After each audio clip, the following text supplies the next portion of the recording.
Assalamualaikum warahmatullahi wabarakatuh. Perkenalkan, nama saya Anissa Efridian Saipudin, mahasiswi Universitas Ngudi Waluyo Semarang, prodi S1 Kebidanan Transfer kelas B.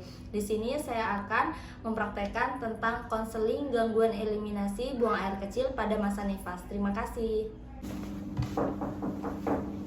Ya Ibu, silakan masuk. Iya Bu. Kita tutup pintunya dulu ya. Baik.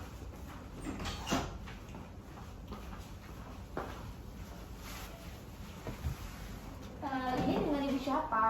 Saya Ibu Lisa Bu. Oh iya Bu, perkenalkan ya Bu ya, nama saya Bidan Anissa yang bertugas di pagi hari ini.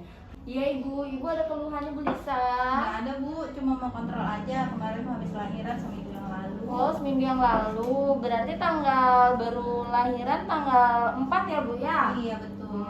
Iya Ibu. Karena Ibu tidak ada keluhan, di sini saya akan menjelaskan, memberikan pendidikan kesehatan ya Bu ya. Sebelumnya Ibu tahu tentang gangguan eliminasi pada buang air kecil? Nggak pernah Bu bidan, apa ya itu? Oh iya, jadi jenis-jenisnya itu ada 3. Yang pertama retensia urin, yang kedua infeksi saluran kemih atau biasa disebut dengan ISK, yang ketiga itu sistitis. Nah, untuk yang pertama retensia urin ini yaitu ketidakmampuan tubuh untuk mengosongkan kandung kemih secara tuntas, jadi kencingnya itu sedikit-sedikit. Terus untuk tanda gejala pada retensia urin itu ada 4. Yang pertama diawali dengan urin yang mengalir lambat. Jadi kalau Ibu kencing lambat sekali keluarnya. Kemudian yang kedua poliuria yang makin lama menjadi parah karena pengosongan kandung kemih yang tidak efisien. Yang ketiga terjadinya kontraksi pada perut akibat kandung kemih Ibu. Yang keempat terasanya ada tekanan dan kadang terasa nyeri dan merasa ingin buang air kecil gitu ya Bu. Terus untuk penyebab terjadinya retensia urin ini, yang pertama Ibu setelah bersalin, kemudian yang kedua itu penyempitan pada uretra atau lubang air pipis Ibu. Yang ketiga itu gangguan fungsi otot atau saraf karena obat atau anestesi. Ketika kalau misalnya itu persalinannya sesar, dibius seperti itu, karena kan Ibu ini normal aja ya. Yang keempat itu penyakit batu ginjal.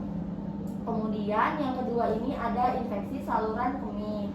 Infeksi saluran kemih ini tanda gejalanya ini nyeri saat buang air kecil, kemudian frekuensi buang air kecilnya ini meningkat, tapi jumlah yang dikeluarkan itu sedikit-sedikit. Jadi bisa ke kamar mandi, tapi yang keluar tuh dikit-dikit aja gitu air pipisnya.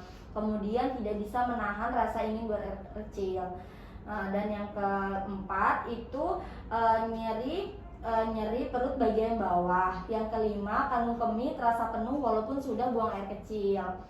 Penyebabnya pada infeksi saluran kemih ini yang pertama itu dari kehamilan, yang kedua itu Ibu punya riwayat penyakit gula, yang ketiga itu uretra menyempit yang tadi saya sebutin, yang selanjutnya itu sering menahan buang air kecil, dan yang kelima itu mobilisasi postpartum. Jadi kalau misalnya habis lahiran itu gerak-geraknya itu kurang, jadi diem di tempat tidur aja, itu bisa menyebabkan infeksi saluran kemih juga.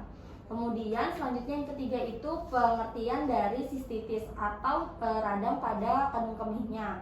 Yang pertama tanda gejala sistitis itu yang rasa sakit dan terbakar saat buang air kecil.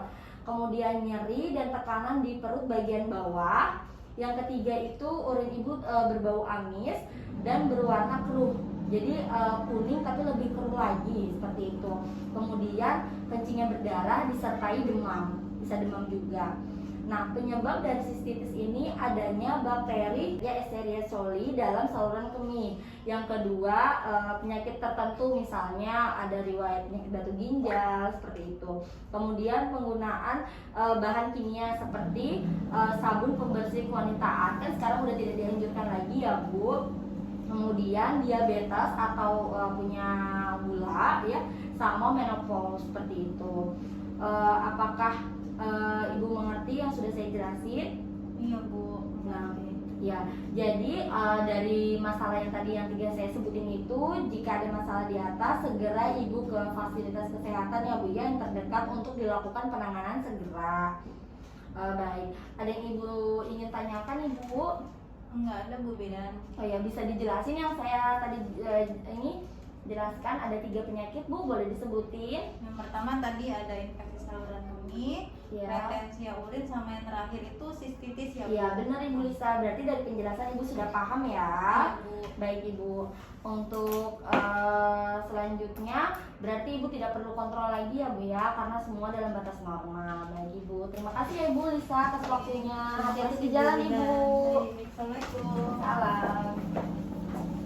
Sekian video dari saya, terima kasih. Wassalamualaikum warahmatullahi wabarakatuh.